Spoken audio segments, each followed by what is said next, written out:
참 좋은 날에 잘 오셨습니다. 하나님께서 오늘도 우리 가운데 함께 하실 줄 믿습니다. 일본의 한 여 변호사가 나이 33살 때에 자서전을 내서 일본 출판계를 강타한 일이 있었습니다. 책 제목이 이와 같습니다. 그러니까 당신도 살아 라는 책입니다. 오이라 미스유라는 여자 변호사가 나이 33살에 자기가 지금까지 살아온 삶을 기록한 자서전적 내용입니다. 중학교 때 집단 괴롭힘, 이지매를 당했습니다. 학교에서 우리나라 아이들 왕따보다 더 심했습니다. 도무지 견딜 수 없었어요. 선생님도 도와주지 않고 가족도 알아주지 않고 학교에서 집단 따돌림, 괴롭힘, 폭력을 받고 도무지 힘들어서 숲에 가서 칼로 자살을 시도했습니다. 마침 지나가는 두 어른에 의해서 발견되어서 긴급하게 이송되어서 대수술 끝에 살아나긴 살아났습니다. 더 이상 학교를 중3 때 다닐 수가 없어서 가출을 했습니다. 유흥비를 벌기 위해서 이것저것 하다가 집에 와서 엄마를 부탁하고 엄마 지갑을 뺏어가는 그러한 일도 서슴지 않았습니다.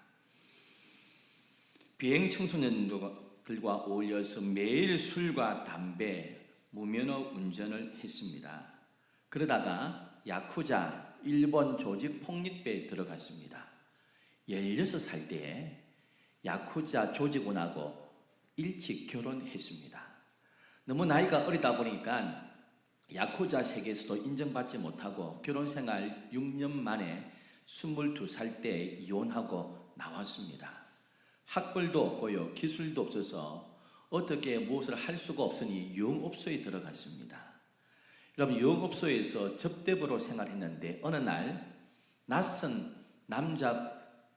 익숙한 남자분을 그 영업소에서 만났는데 아버지 친구분이었습니다. 아버지 친구가 깜짝 놀라면서 미스요, 네가 왜 여기 있냐? 앞으로 네 인생 잘못되면 남을 탓해서는 안 된다. 전적으로 네 책임이다. 정신 차리라 했습니다.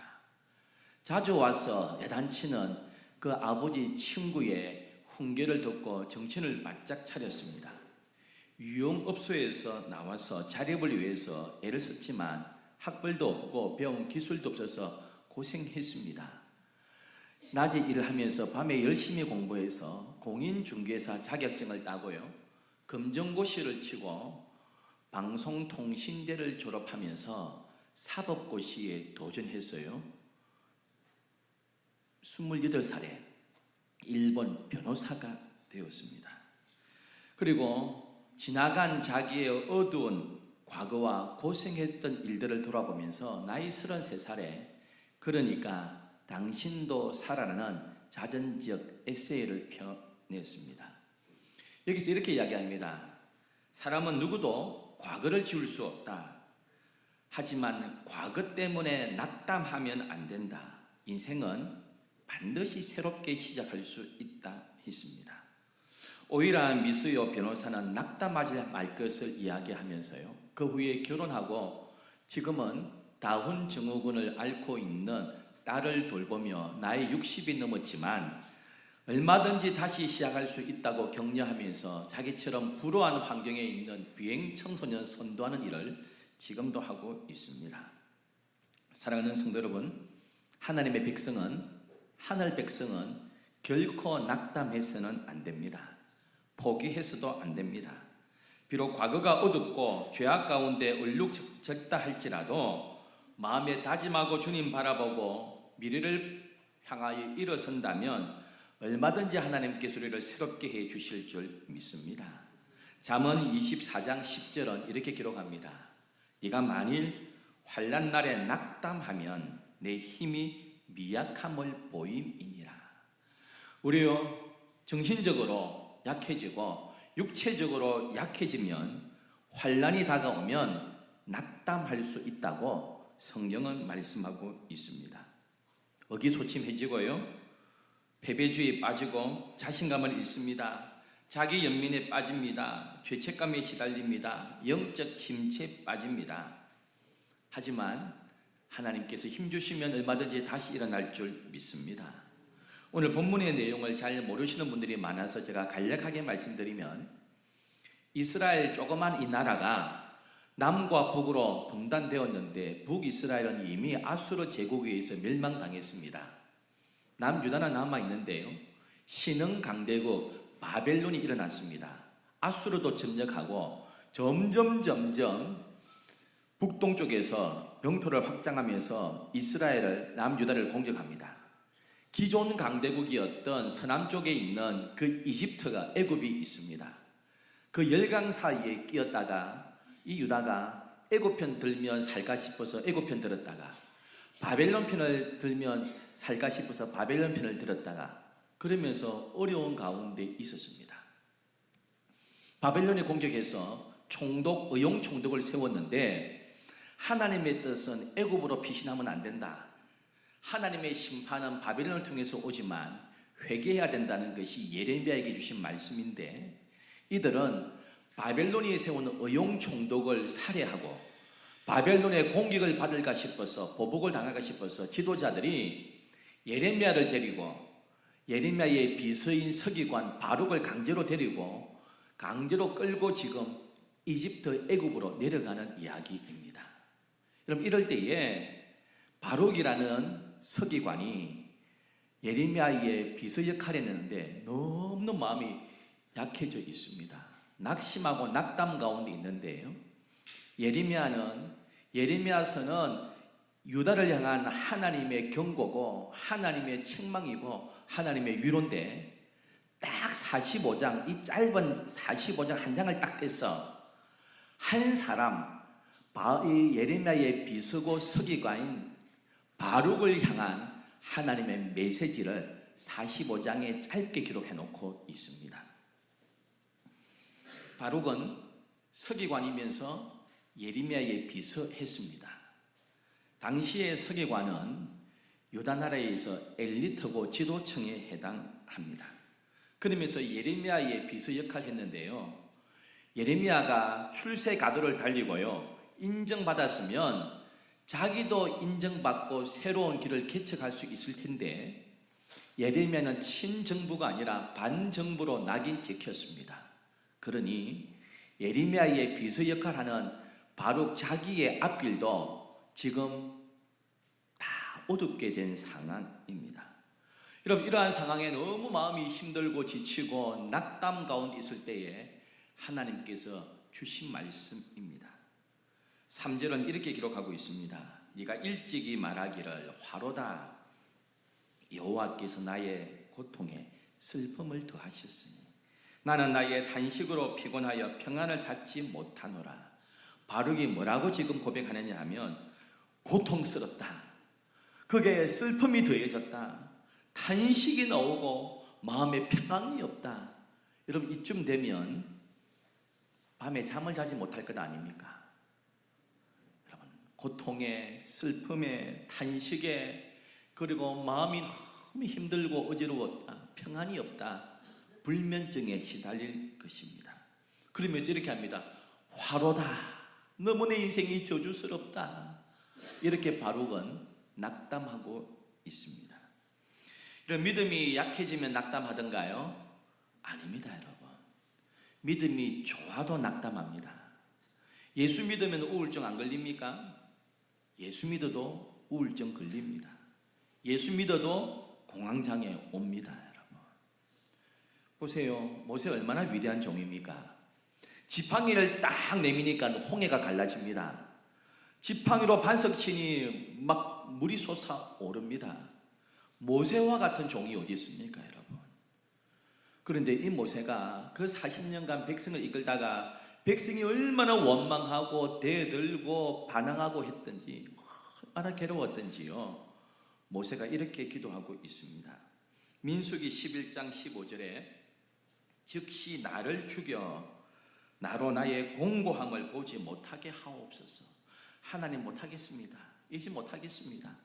나로 좀 죽여주세요. 내 이 꼬라지 보기 싫습니다. 지금 이렇게 모세가 고백하고 있습니다.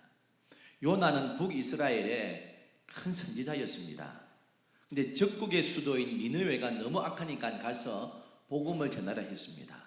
마지못해 복음을 전했는데요, 얼마나 능력이 일어났는지 여러분, 니느웨의 인구를 이렇게 표현합니다. 좌우를 분별 못하는 아이가 12만 명이라 했습니다. 왼쪽 오른쪽을 구별 못한다 하면 한 5살 6살 정도 아니겠습니까? 5살 6살 정도 그 아이가 12만 명입니다. 여러분, 성년까지 합치면 50만에서 100만 됩니다. 오늘날 우리 대한민국이 100만 넘으면 광역시입니다. 여러분, 옆에 있는 진주 한 4, 50만 밖에 안 됩니다. 전주 50만입니다. 익산 40만입니다. 여러분, 100만 넘는 도시 대한민국에 그렇게 많지 않습니다. 여러분, 인구가 훨씬 적었던 고대 시대에 50만, 100만 도시면 어마어마한 도시입니다. 그런데요, 요나가 복음을 외쳤더니 왕으로부터 짐승까지 금식했습니다. 그리고 회개 역사가 일어났습니다. 말은 복음을 외쳤지만은 망하는 걸 보고 싶었습니다. 그런데 안 망합니다. 회개 역사가 일어납니다. 너무 짜증납니다. 요나가 이렇게 고백합니다. 요나 4장 3절에 여호와여, 원컨대 이제 내 생명을 취하소서. 사는 것보다 죽는 것이 내게 나음이니이다. 나를 죽여주세요. 이렇게 고백하고 있습니다. 여러분, 엘리야 같은 위대한 선지자가 어디 있습니까? 갈멜산에서 누가 진짜 하나님이냐, 누가 진짜 신이냐, 바알 선지자 450명과 대결했습니다. 하늘에서 불을 떨어뜨려서 이 제단을 태우는 신이 진짜 신이다 했습니다. 여러분, 하늘에서 불 내리는 신이 누구냐 하면 바알입니다. 번개를 치는 신입니다. 그래서 바알 선지자들이 그렇게 애타게 부르짖어도 끄떡도 안 합니다. 하나님께서 하늘에 불을 내려서요, 그 제단 다 태웁니다. 450명을 그 자리에서 처형시킵니다. 그리고 하는 말이, 왕이여, 3년 6개월 비가 안 왔는데 곧 비가 옵니다. 빨리 내려가세요. 이 질퍽질퍽해지면 마차가 못 다니니까 먼저 내려가세요. 마차가 먼저 내려갑니다. 그때 비가 내리기 시작합니다. 옷을 딱 벗어가지고요, 허리에 들고 달리기 시작하는데 마차보다 더 빨리 다닙니다. 그것도 100m 1km가 아니라 20km가량을요 마차보다 더 빨리 갑니다. 하나님 주신 능력 아닙니까? 근데 그가 잠시 후에 이세벨 악한 왕비가 가만두나 봐라, 죽여버린다, 그 하는 소리를 전해 들었습니다. 그 말 듣자마자 도망가서 나무 밑에 앉아가지고 이렇게 고백하고 있습니다. 열왕기상 19장 4절에 여호와여, 지금 내 생명을 취하소서. 하나님 못하겠습니다. 죽여주세요. 낙담 가운데 빠졌습니다. 믿음 약한 사람만 낙담합니까? 아닙니다. 엘리야 같은 정도, 모세 같은 정도 못해 먹겠습니다. 하나님, 차라리 죽고 싶습니다. 낙심했습니다. 여러분, 낙담이라는 미사일은 사람을 가리지 않습니다. 기도 많이 한다고 낙담 안 하던가요? 봉사 열심히 한다고 낙담 안 하는가요? 그들도요, 얼마든지 낙심할 수 있습니다. 제 대학교 다닐 때 저를 지도하셨던 부목사님이 계셨습니다. 지금 우리 교회 파송 선교사인 강태욱 선교면 강산 선교사께서 GBT 성경 번역 선교사입니다. 근데 1986년 이때는요, 성경 번역 선교사가 뭔지를 잘 모를 때였습니다. 근데 우리 대학교 지도했던 이상용 선교사님이란 분이요, GBT의 성경 번역 선교사로 헌신하셨습니다. 그리고 1987년에 네팔로 부부 파송 받으셨습니다. 참 귀한 분입니다. 그런데요, 사모님이 네팔에서 우울증 걸렸습니다. 요즘이야 우울증 하면 보편적이고 약 먹고 공개적으로 한데, 여러분, 그 당시에 우울증 걸렸다, 그것도 목사 부인 사모가 우울증 걸렸다 하면 믿음 없는 것으로 치부할 때였습니다. 근데 네팔에서 우울증이 걸려 있었어요. 근데 그걸 다 오픈했습니다. 다 일기를 남기셨습니다. 그래서 이와 같은 환경에 우울증 걸리는 선교사들을 위하여서 그게 모범 교과서처럼 되었습니다. 믿음 좋은 선교사도 낙담합니다. 우울증에 걸립니다. 지금 은퇴하셔서 강원도에서 살고 계십니다. 지금 바룩이 그 낙담의 광야에 있습니다. 바룩이 낙담을 회복하지 못하면 하나님에 대한 반발로 애굽에 어쩔 수 없이 따라갔다가 피난민들 사이에 지도자 노릇하면서 인생 마감하겠지요. 거기에서 적당히 돈 벌고 적당한 명예를 누리고 적당한 권력을 얻으면서 살아갈 것입니다. 지금 그런 유혹을 받는 낙담 가운데 빠졌습니다. 사랑하는 성도 여러분, 여러분 어떤 어려움이 지금 처해 있습니까? 어떤 문제가 나를 낙담시키고 있습니까? 하나님의 이름으로 승리를 거두는 믿음의 영웅들도 하나님 나를 죽여주세요 하던 그러한 초라한 모습에 걸립니다. 왜 이러한 낙담과 우울증이 왜 찾아옵니까? 여러분, 보통 사람들은 육체적으로 심리적으로 너무 지치다 보면 번아웃이 되면 우울증 걸리고 낙심에 걸릴 수 있습니다. 3절은 이렇게 기록합니다. 나의 단식으로 피곤하여 평안을 찾지 못하도다. 너무 단식스럽고요, 너무 피곤해서 평안하지 못하다 있습니다. 바룩은 예레미야를 따라다니면서 그 역할을 했는데 너무너무 지쳐버렸습니다. 어느 누구도 예레미야를 인정해 주지 않고 자기를 인정해 주지 않고요, 최선을 다했건만 육체적으로 정신적으로 지금 번아웃 돼 버렸습니다. 공고한 상황이 계속되다 보면 낙담할 수 있습니다. 가정에 너무 경제적으로 어려워졌어요. 좀 나아지니까 사업에 예상치 못한 타격이 옵니다. 좀 나아지려고 했으면 또 자녀가 애를 먹입니다. 이제 겨우겨우 회복했다 싶으니까 병이 찾아옵니다. 여러분, 이러한 공고한 상황이 계속 내 삶에 부딪히다 보면 이런 마음 가질 수 있어요. 하나님, 나만 미워하는 것 같아. 남들은 기도 응답 잘 되는 것 같은데 우리 집에는 내 일터에 내 자녀에는 왜 이렇게 안 풀리나? 왜 이렇게 눈물 나는 상황이 이어지나? 여러분, 이런 경험 우리도 많이 하지 않습니까? 숨 좀 돌릴만 하면 다른 일이 터집니다. 이 일을 해결하면 다른 어려움이 또 다가옵니다. 또냐? 이런 생각 가질 수 있지 않습니까? 그러면서 낙담할 수 있습니다. 오늘 예레미야 43장 3절에 이렇게 기록합니다.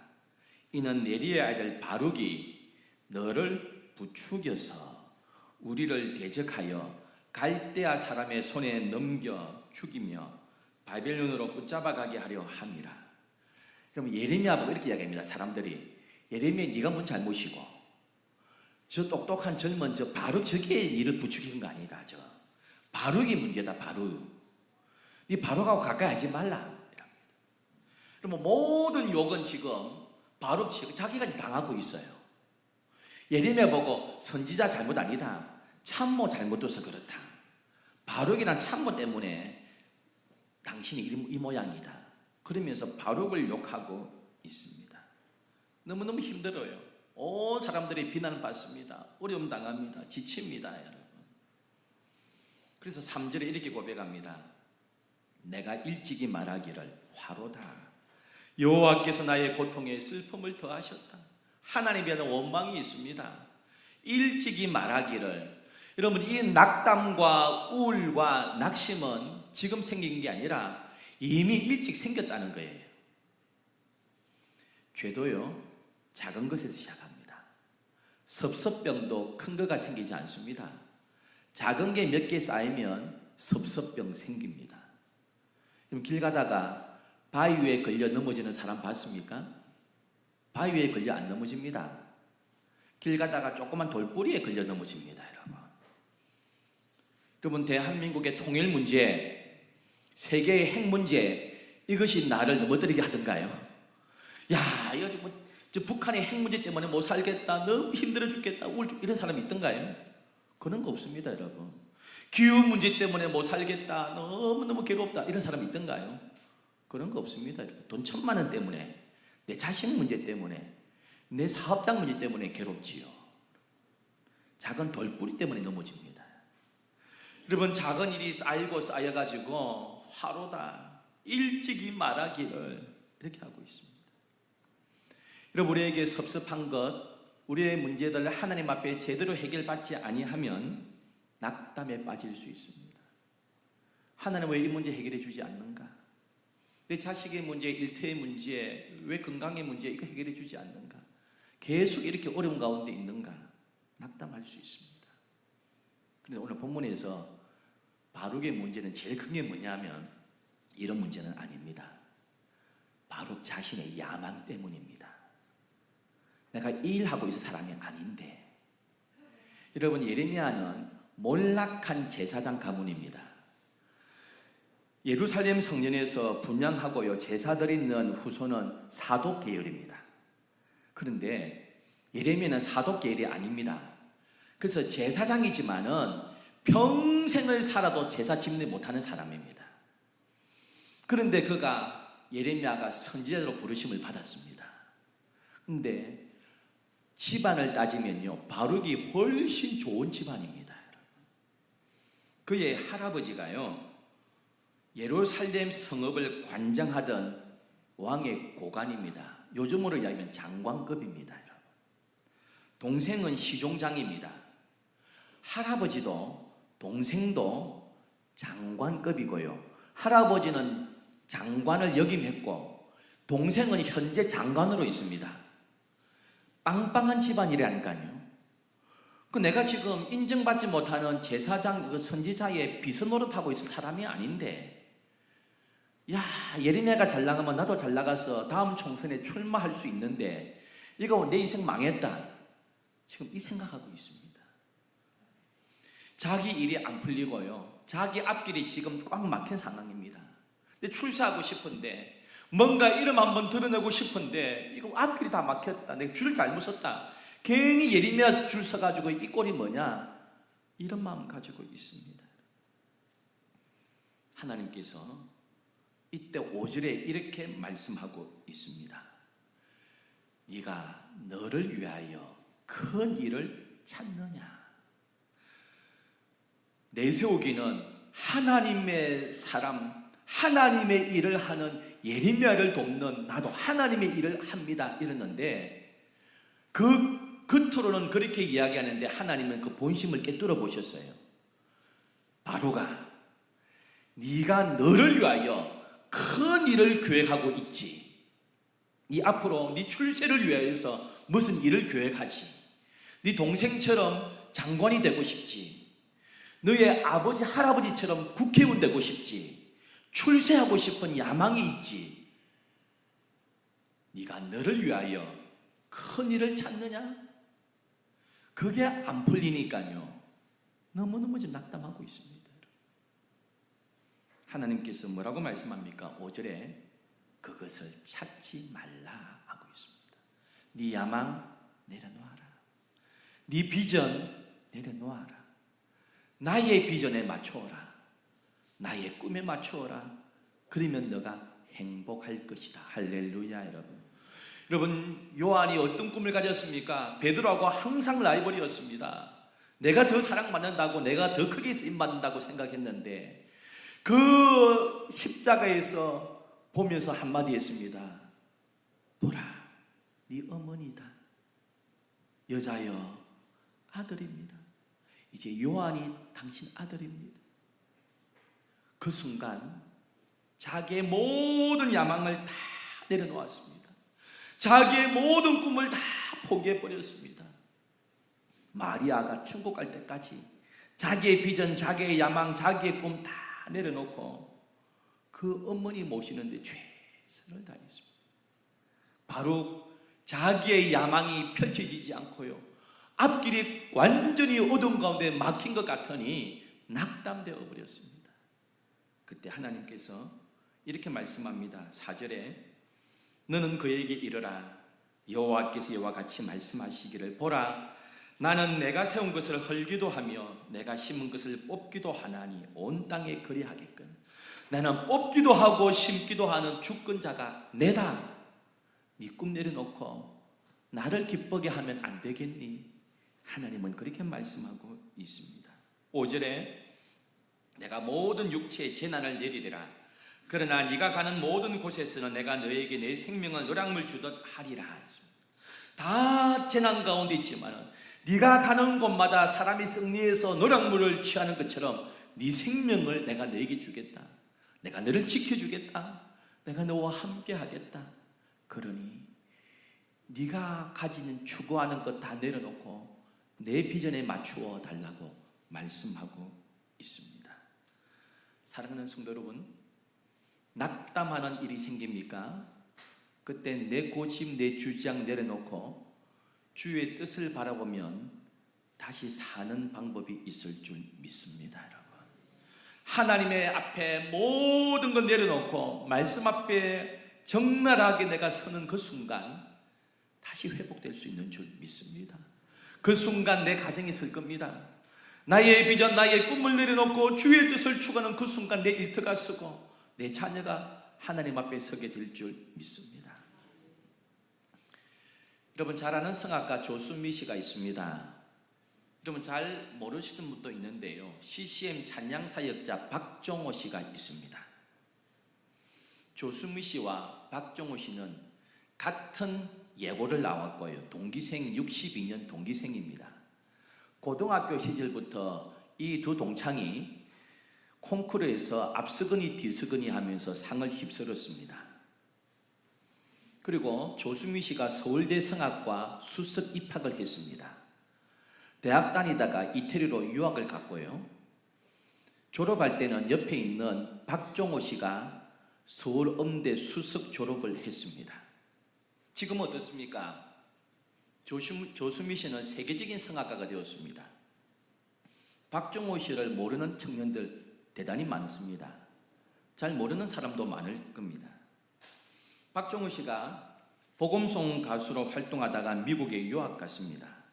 한 한인교회에서 찬양 집회를 했는데 참석해 있는 모든 성도들이요, 전부 다 눈물바다가 되었습니다. 내가 그렇게 찬양을 은혜롭게 하나? 왜 다 울지? 그런데 그 친구 목회자가 이렇게 이야기했습니다. 미국 어느 소도시를 가도 한인교회가 있는데 미군 부대 주변 기지촌에서 일하다가 미군 병사 만나서 여기까지 시집온 한국 아줌마들이 많아. 영어도 못하고 가족도 없는데 한국이 얼마나 그립고 한국 사람이 얼마나 그리운 줄 아냐. 그래서 너의 찬양에 다 운다 했습니다. 하나님의 은혜를 받고 미국 50개 주 한인교회를 다 돌면서 찬양 집회를 하기로 했습니다. 뉴멕시코주 한인교회 갔는데 찬양 끝난 후에 담임 목사님 이런 부탁했습니다. 알라모고도에 가면 우리 지교회가 있는데 거기서도 찬양 좀 해주십시오. 알겠습니다 했는데 옆 동네인 줄 알았는데 비행기 타고 5시간을 가야 했습니다. 가서 보니까요, 그 지교회에 25명이 모여 있습니다. 인근 200km 안에 있는 한인들 25명이 사는데 다 온 겁니다, 여러분. 그리고 찬양을 마쳤는데 미 병사의 아내로 시집 왔던 한 여집사가 오더니 $10를 줍니다. $10를 주면서 이렇게 이야기합니다. 전 세계의 미군 기지를 이야기합니다. 일본의 오키나와, 독일의 프랑크푸르트. 선생님, 이곳에 다니면서 우리 같이 외로운 사람들을 위해서 찬양 좀 해주세요. 부탁하는 것입니다. 그때부터 박종호 씨는 유명한 성악가가 되고자 하는 자기의 꿈을 내려놓았습니다. 하나님의 복음성을 가지고 하나님의 은혜를 전하겠다고 다짐을 했습니다. 2002년부터 23년 전부터 매년 1억 5천씩 내어서 구제활동을 하고 선교비를 보내고 있습니다. 탄자니아와 인도의 에이즈 어린이들을 위한 고아원을 2개 만들었습니다. 고액 기부자지만 지금도 마포구에 전세로 살고 있습니다. 한 교회 방문해서 찬양 집회를 해달라 찬양 집회를 했더니 원래 주고자 했던 그 사례금도 깎아가 주었습니다. 알겠습니다. 교회 형편대로 받겠습니다 하고 받아갔습니다. 그런데 2주 뒤에 들려오는 소리에 마음이 굉장히 상하게 되었습니다. 그 교회가 2주 뒤에 세상 가수를 불러가지고 초청해가지고 2천만 원 사례를 주었다는 소식을 듣고 굉장히 마음 상하기도 했지만 나는 찬양으로 하나님 일을 한다는 마음으로 지금도 찬양 사역자로 살고 있습니다. 수년 전에 암투병을 하다가 다시 암을 이기고 찬양 사역자로 살고 있습니다. 자기의 야망, 자기의 꿈을 내려놓았지만 하나님의 뜻에 맞추어 살면서 기뻐하면서 살고 있습니다. 그 모든 낙담에서 주의 뜻에 맞추니까 다시 회복될 수 있었습니다. 짧은 영상 하나 보실까요? 젊은 시절의 찬송과 지금의 찬송 한번 비교해 보시죠.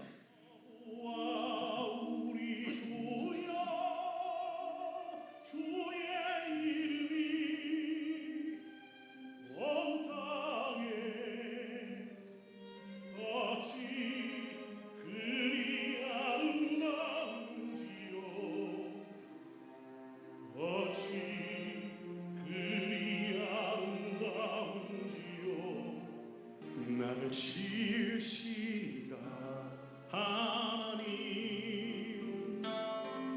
나를 모르시니가 하나님, 나를 보내시니도 하나님, 나의 나 된 것은 다 하나님이라. 우리가 낙담될 때에, 낙심될 때에 하나님의 뜻에, 하나님의 눈높이에 맞추어서 내 삶을 살아간다면 얼마든지 우리 성도도 다시 회복될 줄 믿습니다. 참 좋으신 하나님 아버지, 우울증에 걸린